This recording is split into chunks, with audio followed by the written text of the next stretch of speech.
Mais ce bilan, je dirais que quelque part, on ne peut pas considérer que c'est un bilan qui est positif, pardon.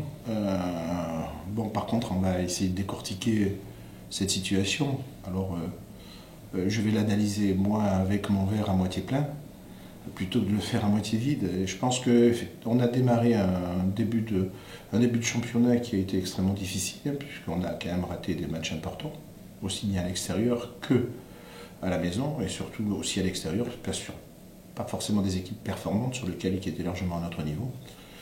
Donc on a commencé à redresser un petit peu la tête, et aujourd'hui ça va un petit peu mieux. Donc je vais le considérer justement que notre maladie est passée, que nous sommes en convalescence et que la convalescence se passe relativement bien. Donc ça se souhaite première partie.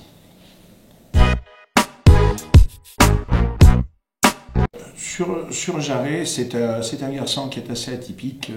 Je dirais, on sent que c'est vraiment du professionnalisme dans son travail.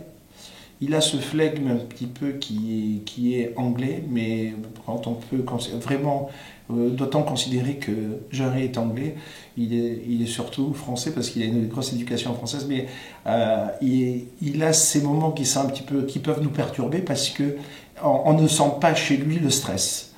Et c'est vrai que lors des rencontres qui sont importantes, on sent que peut-être qu'il a raison parce que c'est... Alors nous, on est un petit peu français, et on a toujours ce stress et on le montre.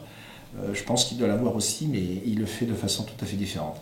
Alors c'est sûr qu'on sent qu'il y a un travail qui est énorme qui est fait.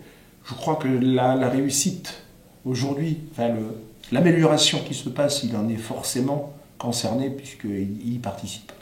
Mais je pense qu'il n'est pas encore à la totalité de ses capacités, parce que je pense que l'équipe sera certainement beaucoup plus performante.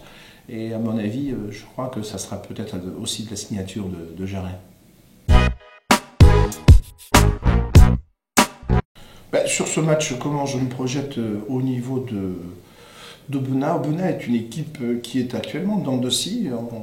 Par rapport à l'effectif, je pense que ça devrait être une équipe qui devrait être en haut du tableau. Et je suis très surpris un petit peu de ce manque de régularité. Ils font de très très grandes performances et puis derrière ils vont, que ce soit aussi bien à Mâcon et notamment dimanche dernier à Chambéry, prendre plus de 40 et quelques points. Je trouve que c'est pas logique dans une équipe de ce niveau-là. Alors il est évident que certainement ils vont vouloir se rattraper. Après, peut-être aussi la précipitation crée beaucoup de fautes.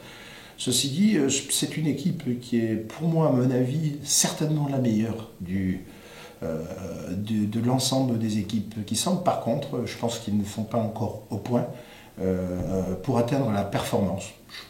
À mon avis, c'est peut-être un bon moment pour pouvoir les prendre. Parce que quand ils seront bien performants et rodés, et surtout en fin de saison, à mon avis, ils seront beaucoup plus efficaces que ce qu'ils peuvent l'être aujourd'hui. Ah, le derby, je veux dire que ce soit des choix ou Drômois ou que ce soit un derby tout court au niveau national, ça reste toujours des moments qui sont agréables parce qu'il y a toujours les mentalités, les ferveurs. Alors c'est assez spécial à Aubenas parce que je pense que les supporters pensent, quand ils parlent et qu'ils disent ici c'est Aubenas, ils pensent que les gens qui viennent ne savent pas où ils sont, ou peut-être qu'eux doivent se rappeler, certainement qu'ils ne savent pas où ils sont, et ils se rappellent en disant ici c'est Aubenas, qu'ils le sont à Aubenas. Donc voilà, je dirais que, mais ça fait partie du derby, hein. D'ailleurs on le voit bien aussi à Oyonnax, ici c'est Oyonnax, et je pense que quelque part, en fonction des supporters, ils veulent bien montrer que l'endroit où ils sont, alors est-ce qu'ils le montrent aux autres, ou est-ce qu'ils veulent se le rappeler pour eux? Voilà, mais ça fait partie des derbys.